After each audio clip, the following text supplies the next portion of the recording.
Just a few days back, you saw a Saudi-Pakistan defense deal. What does it mean for us? Saudis have started feeling vulnerable. So Pakistanis are like the mercenaries of the world. Pakistan's military capability hereafter could be funded by the Saudis. The whole game is to get Chinese in. This China-Pakistan nexus is going to try and displace the American arsenal in Saudi Arabia. They can even threaten our oil supplies from the West. The Malacca dilemma of the Chinese is going to be replaced by a Hormuz dilemma for India. The Iran-India axis, they want to break. So what are India's options in this scenario? Indian interests being eroded means Saudi Arabia interests also being eroded. Why don't we have a Geran or a Lucas kind prototype analog in Indian service? Are we putting the structures in place to fast track these acquisitions? It's not as if people can't make. Hello and welcome to the Sandeep Unnithan Show, your weekly dose of defense, geopolitics and much, much more. Today I am joined by a returning guest, Lieutenant General P.R. Shankar. He comes back to us a month after we had a discussion where we are talking about Pakistan's nuclear weapons and what it will do next. But the rate at which geopolitics is moving, it's like a T20 match. And I've asked General Shankar to come back to talk to us about where the world is today. A month after, it seems like a year has passed. And here we are going to be talking about Pakistan, Saudi Arabia, and this new nexus that we've seen playing out before our eyes. General Shankar, welcome to my show. Oh, thanks a lot, Sandeep. Always a pleasure to be here. You know, I didn't think we'd meet again for some time in this format, but the rate at which geopolitics is unfolding in the last 1 month, General Shankar, it almost feels like it's been a year since we spoke. Yeah, things are moving too fast. A lot of new action, new actors coming into the play and new formulations coming in. Literally like the T20 of cricket, like we keep talking about. And just a few days back, you saw a Saudi-Pakistan defense deal where they're talking of coming to the aid of each other in case there is a crisis. Make sense of this Saudi-Pak defense deal. What does it mean for us? Right. First, let's get to the fundamental of why it happened. We all know it happened because of the Israeli attack on Qatar. Right. And Qatar, we all know, was deemed to be neutral by all Middle East actors, West Asians, and of course US and everyone. And that was some kind of a Switzerland of the Middle East. Yes. Where everyone put their money in. And that equation was disturbed when Israelis, attacked Hamas. Right. And that has upset the Saudis. And that it has upset everyone. And Saudis have started feeling vulnerable. Right. And vulnerable because something like this happens tomorrow, what happens to them? Yeah. They're vulnerable. Not necessary that Israel will attack Saudis. Anyone could attack Saudis. And if the USA doesn't come to their aid, right. Well, they're done. Right. And the House of Saud is a vulnerable, royal family. Right. There have always been instances where people have been tried to topple them, including the attempt by Osama bin Laden long back. Yes. And that's why he was thrown out. Yes. So that's one part of the story. So they had to offset. Where could they go for a new kind of a protection?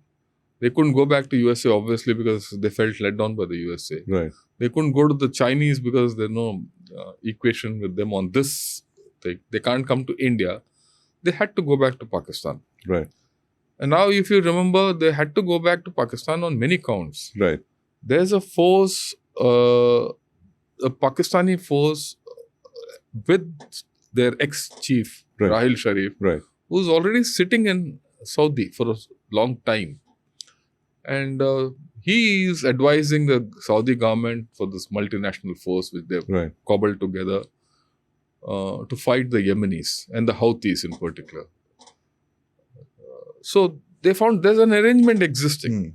This is, say, the recent past decade or so. But you go back in time.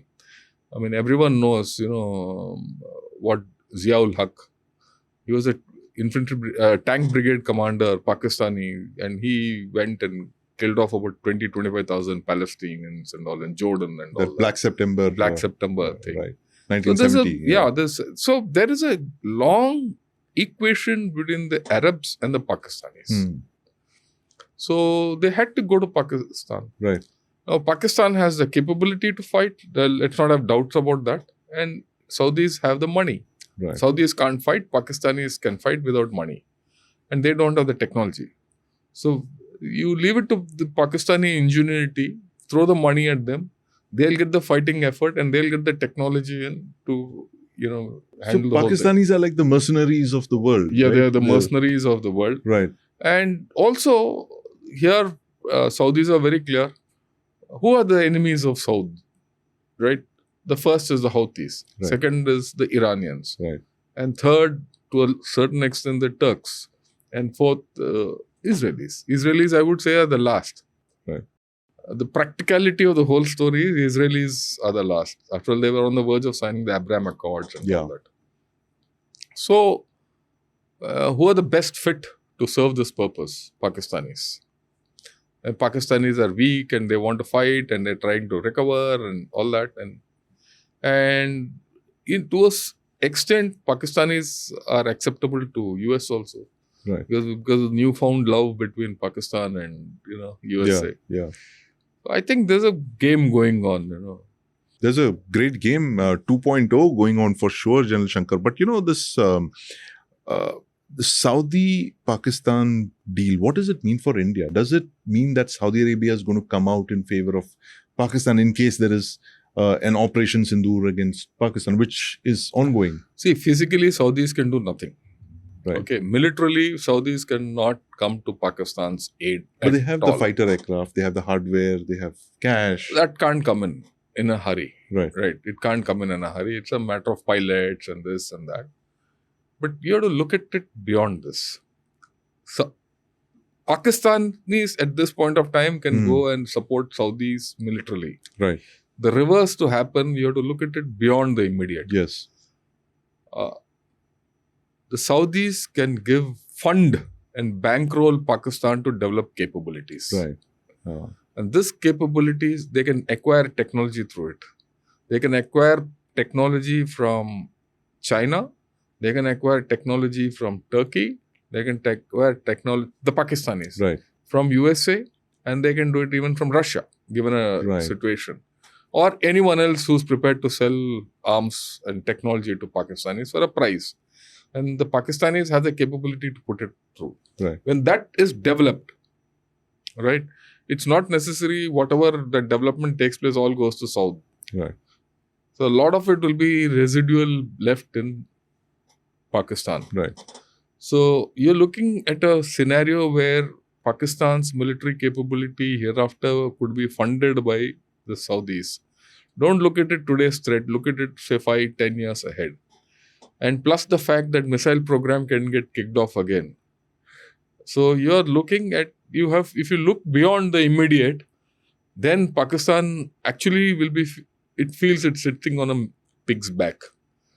The commentary from Pakistan, strangely, is saying, look, we're going to be this security provider of the Middle East, the security guarantor of the Middle East. Some people have said, why is this formed and all that? Well, all that is right. The efficacy of this deal in the Middle East is questionable. Right? Nothing changes in the Middle East just because the Pakistanis will go there.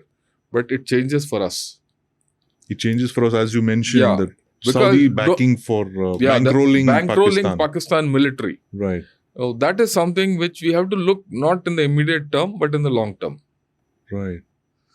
See, and plus the fact that the logistical sustenance of Pakistan will increase because they're going to get free capability from oil and all that.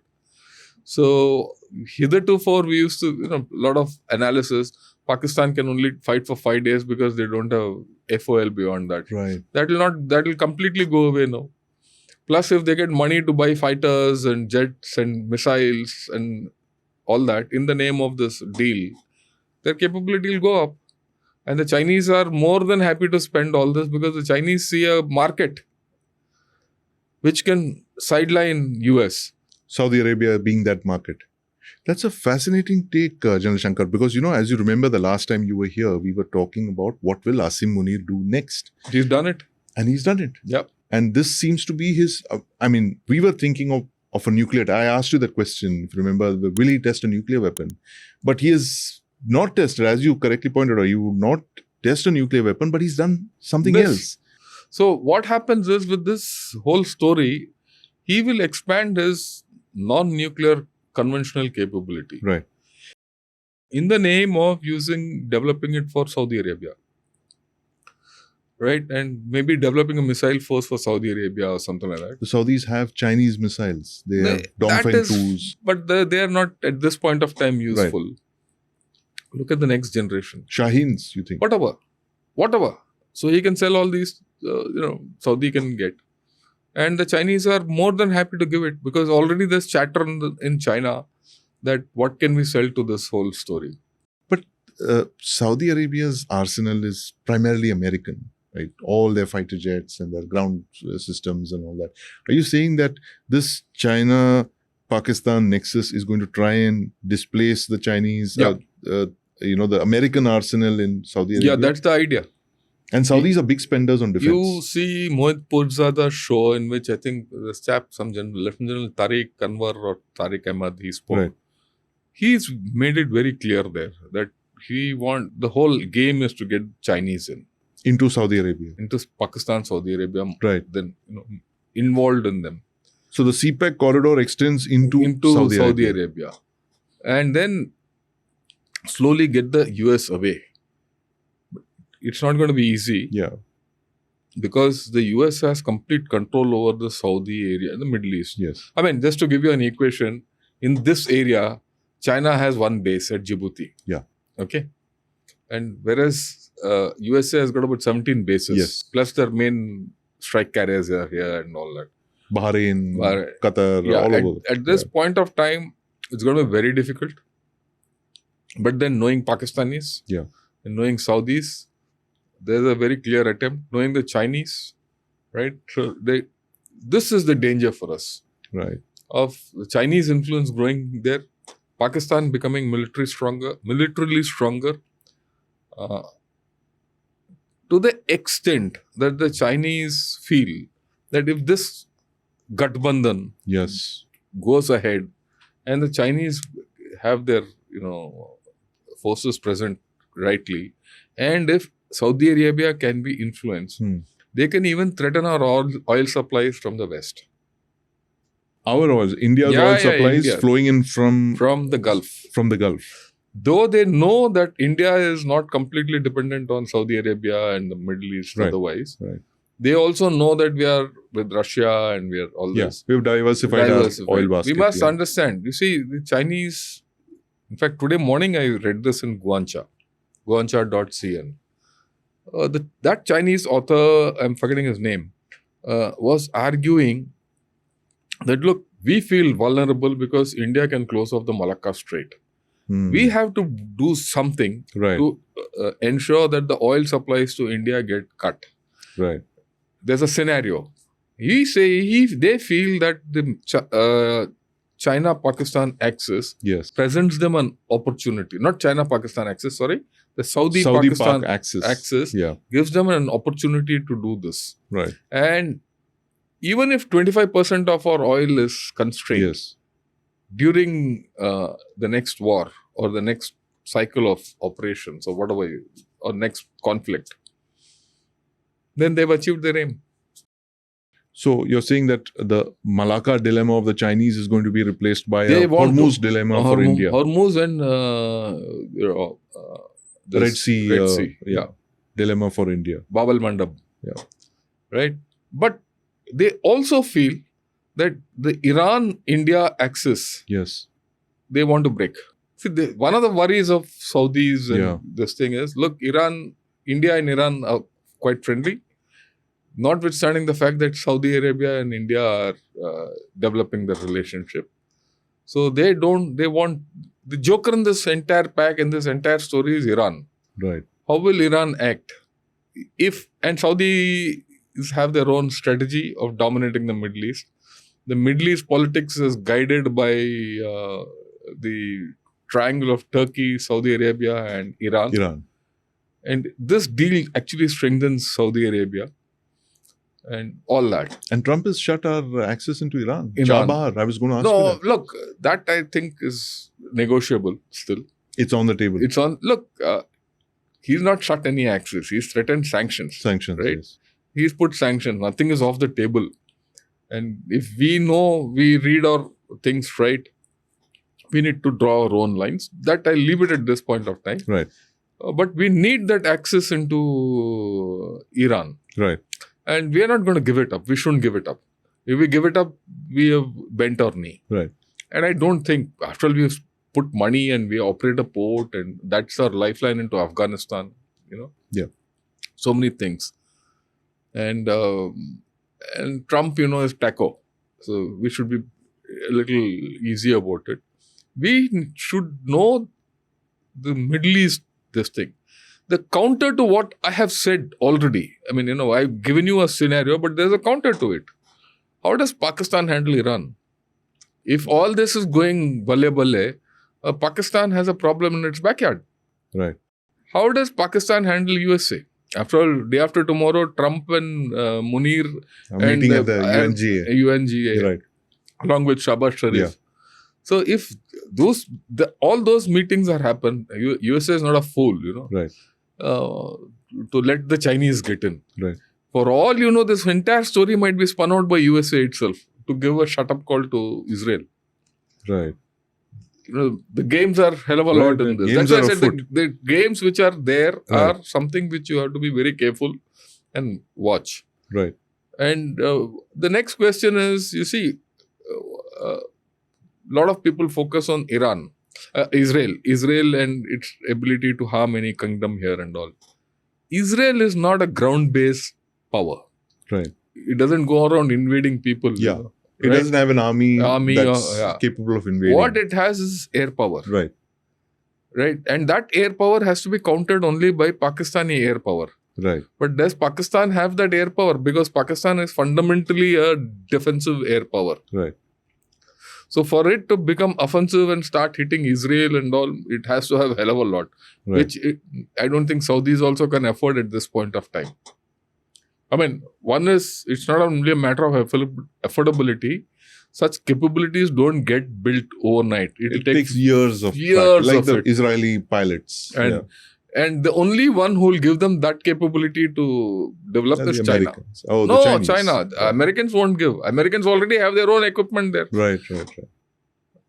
So there are a lot of rough edges in all these theories which I am myself propagating. Right. So the net could be a 0, but the net could be 100 also. Right. It could go the other way completely. So what does it tell us? The question is, what do we do? How do you this thing? First and foremost, you'll monitor the situation and all that. Right. And you have to make it clear to Saudi Arabia, look, after all, Saudi Arabia has to invest in India. Yeah. There is no other choice for Saudi Arabia but to invest in India. It's already diversifying. The last figure I heard was something like $3 billion investment it has done into India. 3 or 30, I'm not very sure. But the larger goal is about 300 billion. Yeah. And the Saudis have to divest. They've started it. They can't go to put it in Pakistan. Yeah. They're not interested in putting it in China. They don't want to go back to USA. Where will they go? They have to come here. Right. One. Number two, you have IMEC. IMEC has gone far too down the line between India, UAE and Saudi Arabia to be rolled back. It's only a matter of cutting across Haifa and going to Peleus. Yes. And then you're off to Europe. And Europe wants this. Europe is pushing for the IMEC at the earliest. But the Gaza situation I suppose they'll get over it. Right. Right? It's a matter of maybe 1 year, 6 months. Somewhere you'll come to some closure there. So in the long run, the Saudis are very clear that they need protection. They develop this thing, but for their own financial health, they have to come to India. So then that means you have linkages with the Saudis so that you say, okay, this much with Pakistan and no more. Right. Indian interests being eroded means Saudi Arabia interests also being eroded. Right. I mean, you're like a bank, na? You don't fight the banker. Of course. India being the bank. India being the bank. And you don't, or the house, as they say. You don't bet against the house. Don't bet against the house. Yeah. Because you're going to lose whatever you have. Right. So what are India's options in this scenario? So that is one. But the second option is you have to develop your own capabilities. Simple. Defense capabilities. Military capabilities. Right. And that is where I think we need to have a rethink on the whole story. Where do you want to rethink? Look, we need to improve our air power. Right. Okay. Now there are two components to this. Manned and unmanned air power. At this point of time, our manned programs, fighters basically, right? We're having a lot of hiccups. Because of the American engines and... No, it's not only American engines. Today you are only at 29 squadrons. Yeah. Which only puts us at par with Pakistan. Right. They also have about 30 odd squadrons. 26, 27. You're at par. Yeah. You're with a par program, you're not going to overpower Pakistan. What has Sindoor taught you? Use unmanned systems. What are unmanned systems? BrahMos. Today you use BrahMos and Scalp and all that.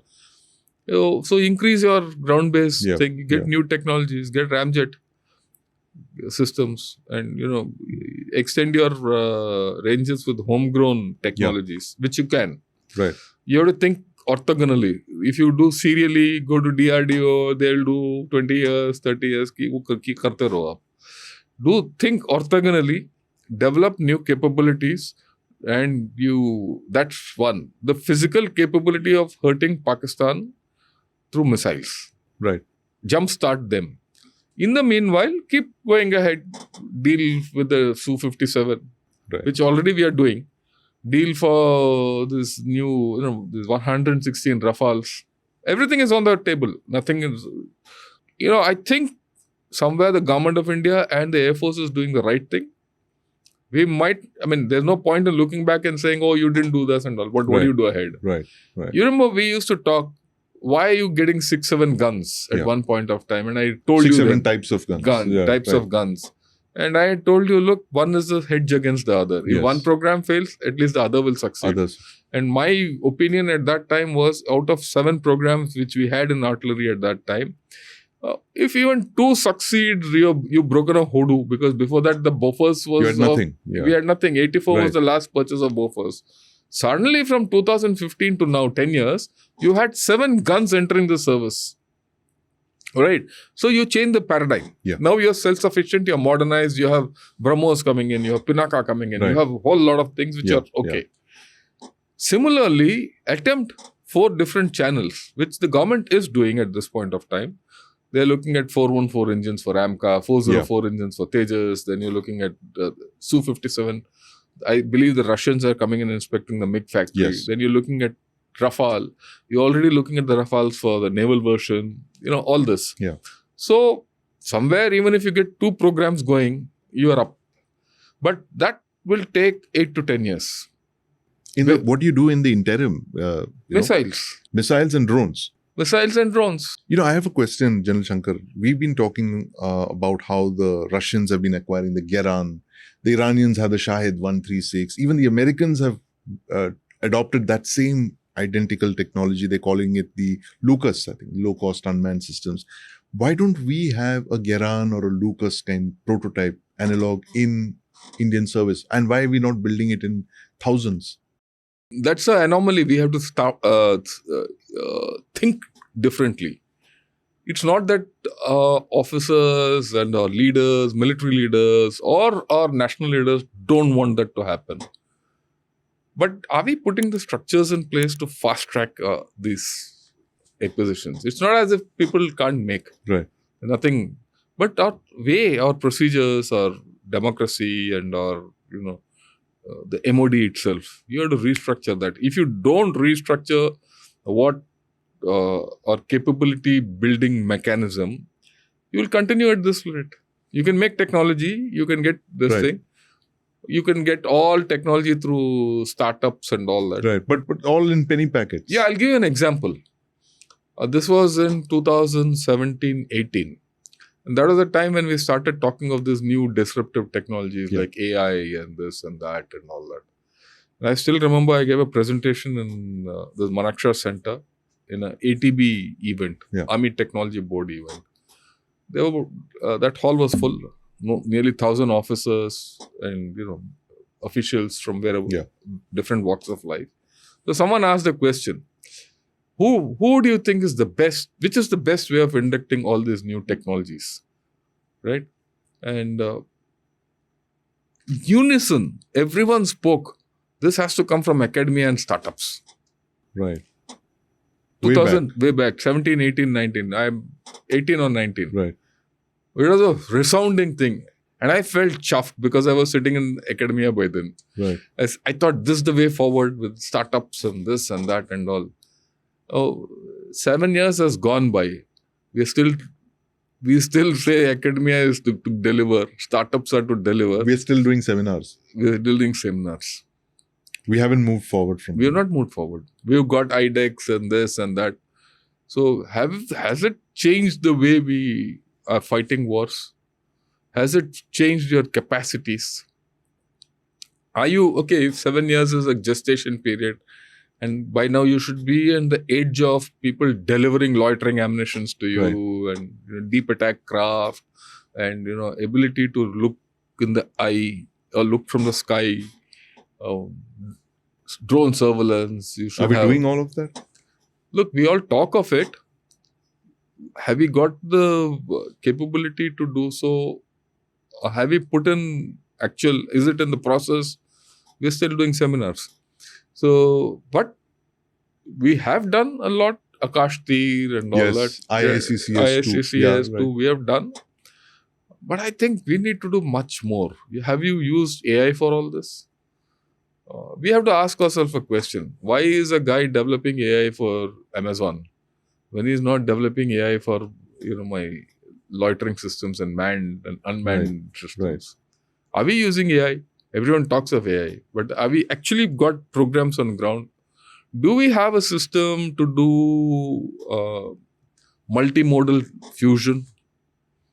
Right? Everyone talks of all this, but without the transference from a concept onto ground. I think we need to be more focused on it. And I think there is a lack of competence in this transference.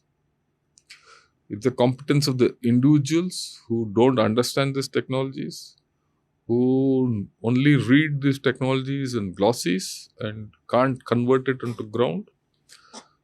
There's a lack of competence of interests who don't allow new entrants into this story. Interests? But what do you mean by interests? See, or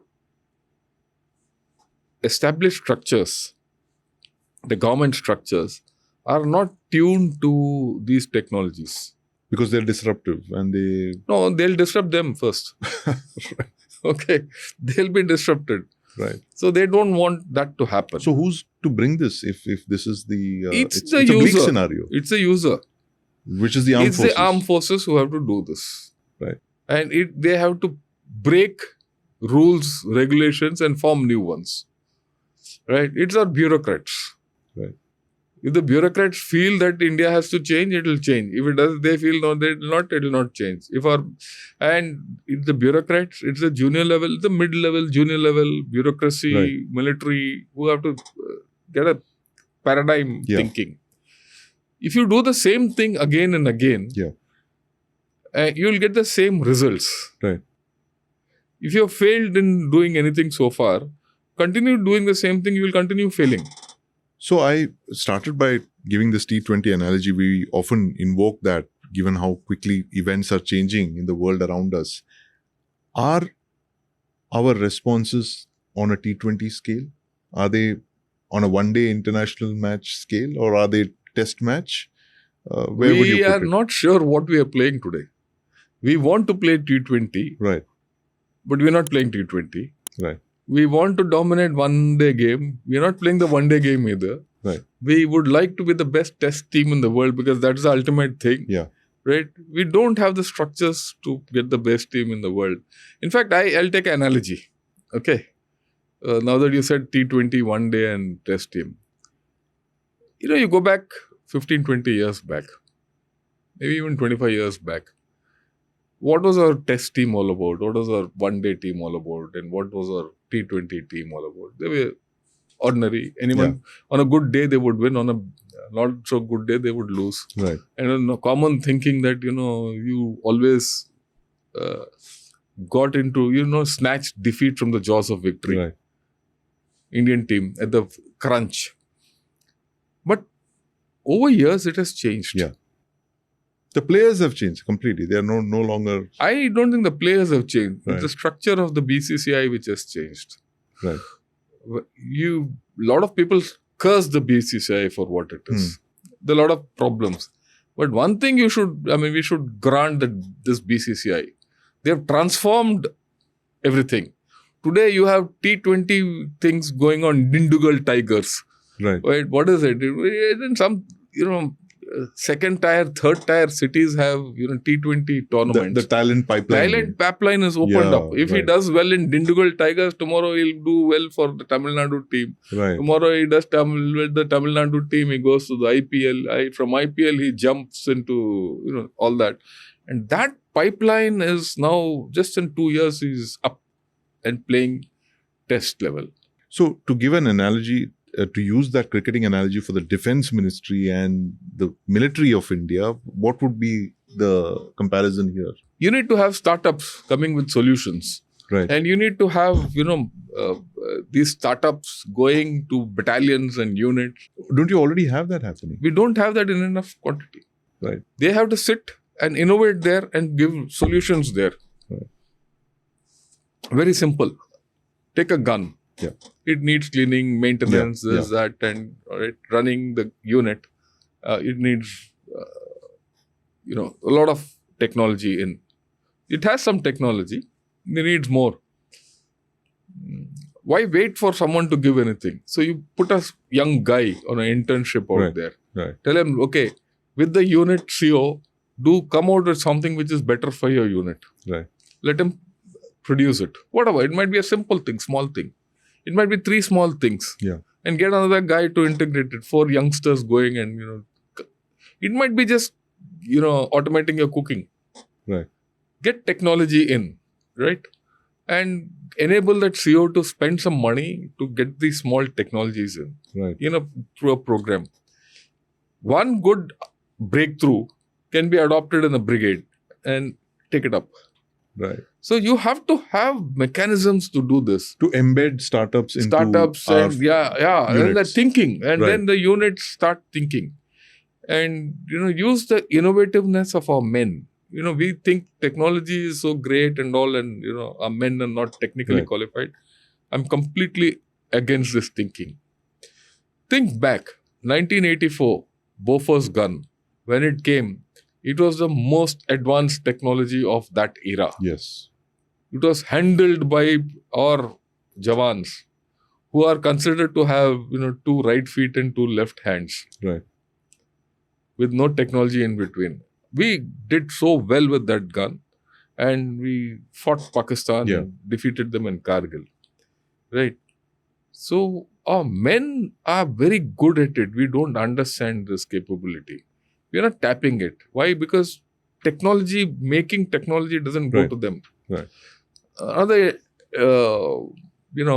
example I'll give you. When the Dhanush was being made, I gave one detachment of us from a Bofors unit to OFB and the guys who were making Dhanush. So a time came when that unit went off and these boys had to be moved out. I had to get another system. A lot of boys there. And so I gave orders to withdraw that detachment. Immediately the guy who was designing and making that gun came running to me. He said, no, please don't shift these boys. I said, why? He says, half the gun has been built by them. They know what to do, not to do. When we are doing a thing, they tell us how to do it and not to do it. Right. Right. And that gives us... mastered the They design. know how to do things. Right. They know how to strip a gun and put it back and all. Many times when we come with the lot thing, they say this will not work because of this. Right. We don't know the linkages up and down the chain. These chaps know. Your men know it.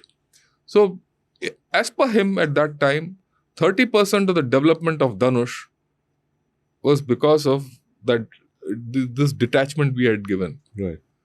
And for many people who think Dhanush is a Desi Bofors, it's not. It's two different guns. Right. Completely different technologies. The fundamentals are the same, but the slap-on technologies are completely different. So you need to get down. When that starts happening, this T20 test match, everything will start going up. We are trying to put technology from the top. Yeah. Get technology from the bottom up. Right. That's interesting. But, to move up the ladder at the leadership levels, what do you think needs to be done? As in, like, the BCCI, for instance, which I would imagine is the defense ministry. Yeah, they have to enable the people down below. Right.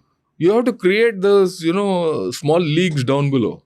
Enable creating that small leagues. For that, you have to open your purse up, give them, say, okay, you get an idea. Have a competition in the units for innovation and all. Okay. And so the best innovation gets a prize and things like that. Right? That's something the ADB should be doing. The Army Design Bureau should. Why ADB? The brigade commander should be doing it. Right. But, our today, it's not as if they don't do it. But unfortunately, the army units are expected to do, Army, Air Force, Navy, look at it. These units are expected to do with their existing resources without any inputs. Right. Give them some money, give them some technology inputs. They might come out with something which we don't understand. Right. Out of one requirement of the chap at the unit, or say 10 requirements of the chaps at the unit, by filtration, only 2-3 come up to the ADB for going out to IDEX and all that. Right. But I would like all 10 of them to come to a thing at the unit level, even if you spend some money.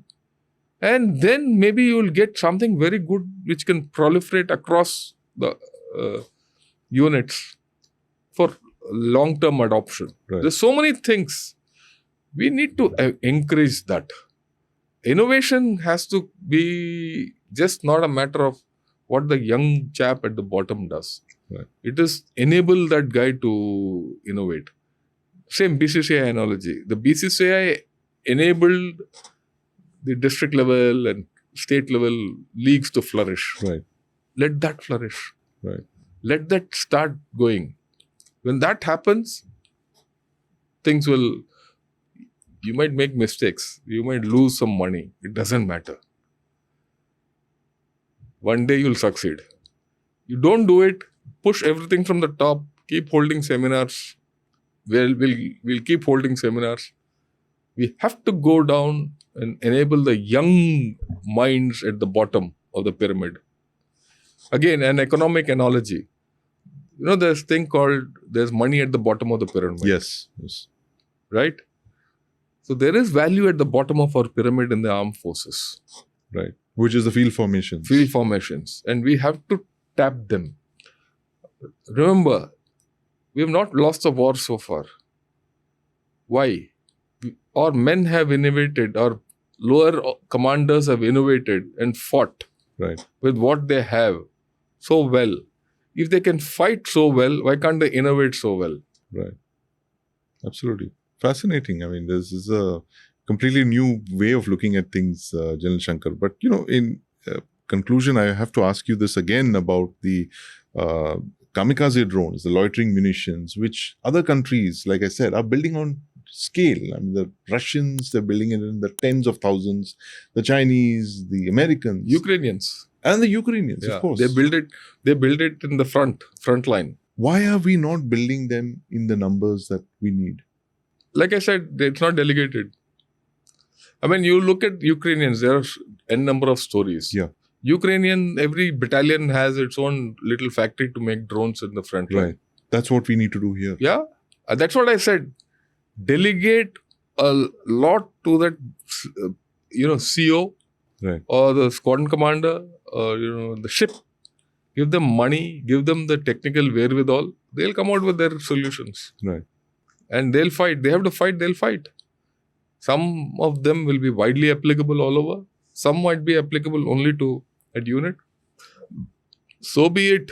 From the Saudi-Pakistan defense collaboration to the grassroots of Indian military formations and startups What a fascinating sweep, General Shankar. And that's the reason we keep coming back to you for these fascinating conversations. Great ideas, great insights. And this is a conversation we'll continue with you because you never take your eyes off the ball, I've noticed. And we'll keep coming back for more on this.